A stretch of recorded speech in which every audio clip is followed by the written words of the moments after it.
Hello everyone, thank you for joining me here today. The sun is out, my health is good, I have a refreshing mug of vodka to help take the edge off. It looks like today might be a pretty calm day with no big video topic to talk about.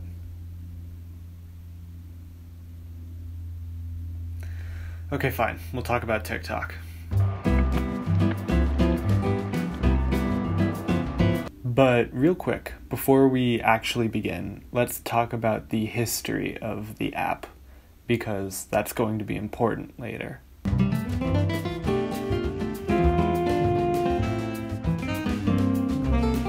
So TikTok used to be a China-exclusive app that really had no social standing in the US until around 2017. Around that time, there was a social media app big in the US called Musical.ly. Musical.ly. Anyway, it was a lip-syncing app that was popular with usually young kids. You would make your own video that would go along with pre-existing audio, so lip-syncing. And though it was never really as big as Instagram or Twitter, it was still a really big social media for kids, and at the time it gave Vine a pretty good run for its money. Anyway, in 2017, TikTok's parent company ByteDance purchased Musical.ly and decided to merge the two social medias into one big platform. It got rid of the name Musical.ly, but it kept the lip syncing and the edits you could add to the videos. And that's pretty much the TikTok we know today. Since 2017, the app really hasn't done anything except blow up. And now it's a serious contender with all the other popular social media sites. So, why is TikTok in the news? Well, it's 2020. Why is anything in the news these days?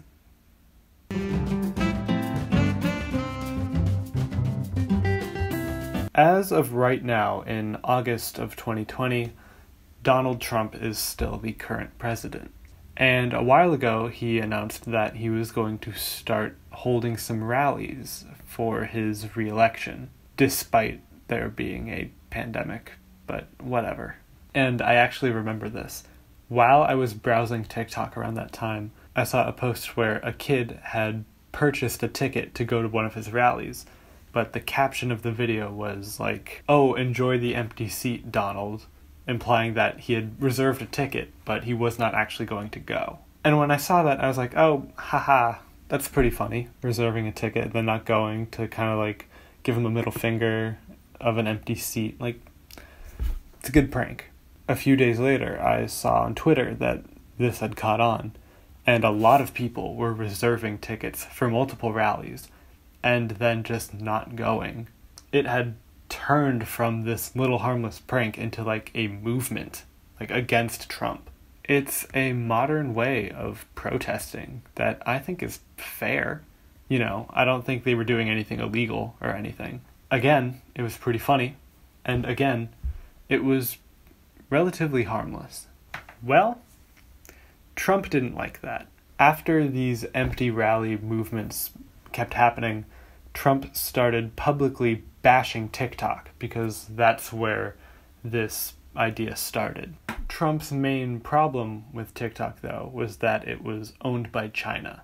And according to his claims, TikTok was potentially digitally harvesting data through the smartphone of each user and selling all of our information to the Chinese government. It probably is, but no more so than Facebook, or Instagram, or even YouTube, for all we know. Having a social media these days is essentially surrendering your data to these public collectors who take your data and then sell it so that they can figure out how to better advertise to us. And unfortunately, there's really nothing we as individual consumers can do to prevent this. Those terms of service things that everyone avoids and just agrees to, there's probably a paragraph in there that says, hey, by the way, we're gonna sell your data. Hope that's cool. But this anti-TikTok movement really took off with Trump supporters and people in the government in general. And recently, Trump announced that TikTok has until about mid-September to either shut down or let itself be sold. And Trump wanting TikTok to be sold is pretty telling, if you ask me. Trump is okay with the data harvesting and selling information as long as it stays in the US and just doesn't go to China. So, cool stuff, dude. It is important to note, however, that Trump did not push this movement because his feelings got hurt by TikTok. The intention behind Trump rallies are mostly for the donations, and they gather information on each donor to better figure out how to advertise to them and to get them to vote for him. So Trump is doing similar data mining to what he's accusing China of, but because he's the president and because it's happening on US soil, he doesn't see a problem with that. So in the end, this empty rally movement that the kids on TikTok tried to pull on Trump didn't really get the reaction out of him that they wanted, but they did succeed in hurting him a little bit. So that brings us pretty much up to speed to today. TikTok pulled a stunt on Trump. Trump decided it needed to go away. So TikTok is now on its way out. So let's talk about the alternatives to TikTok.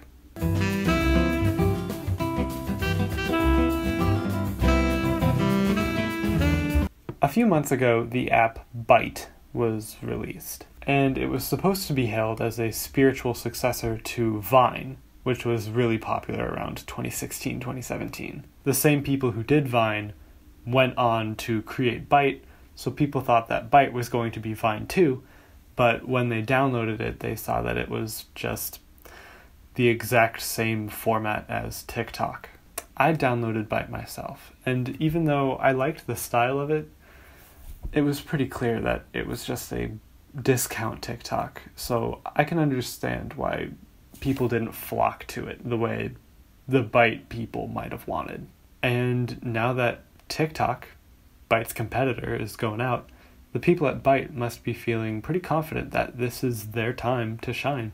But there's a new challenger approaching. Instagram. And by extension, Facebook. And by further extension, Mark Zuckerberg. Following this new deadline for TikTok, Instagram just released Instagram Reels, which exists entirely within the pre-existing Instagram app. So it's not like a new platform you download. If you have an Instagram, you have access to Instagram Reels. And it's pretty much just TikTok. It's minute-long vertical videos with hyper editing that is supposed to just replace TikTok entirely. Instagram is pretty good at copying other platforms. I remember when they introduced Instagram stories, it was essentially everything Snapchat was used for, like the public stories that appear at the top of your feed. And they kind of did it better than Snapchat, and there's a reason why older generations stop using Snapchat, but the usage of Instagram stories is still going strong. And then they came out with Instagram TV, which was, I think, supposed to compete with YouTube, but I don't think that was successful in that regard at all. And now we have Instagram Reels, which is supposedly the new TikTok. Personally, I didn't post on TikTok. I don't think I'm going to post on Instagram Reels. It's not my thing. I understand how it could be something for others, but I prefer the long format edits of YouTube. You know that. You're watching a video I made. So now we have Reels. We have Byte. We have TikTok until September, unless someone purchases it and retools it. So that's 3 near identical platforms. Do you see the same problem I do? There is now an oversaturated market for this kind of content, and there's no real solid answer as to where you should put your focus in. In conclusion, I think the old TikTok being taken down is a bad thing. Even if you weren't a fan of the app, an entire creative platform being taken down is always a bad thing. Some people's full-time jobs were tied to TikTok, and the idea of that being taken away from them doesn't seem very fair. TikTok is also very helpful to YouTube. You have compilations on YouTube for hours of content. And personally, 3 of my videos have come from topics taken from TikTok. My first 2 commentary videos were about Perez Hilton on TikTok and the TikTok star ᶫᵒᵛᵉᵧ. So TikTok has helped me indirectly. These new platforms can try their best, but I think it's going to be hard for them to perfectly replace TikTok. It's just too much of an uphill battle for them, combined with a busy market full of similar alternatives. But the best we can do is keep going, and keep looking for new creative spaces to put our energy into. And at the end of the day, we should all be happy that what's happening to TikTok will never happen on YouTube. Right? Thank you for watching my video, everyone. It really does mean a lot to me. Please consider subscribing to the channel so I can hit 10,000 subscribers before Sunday. It's a very personal goal of mine. I think we can do it. Okay, bye. Love you.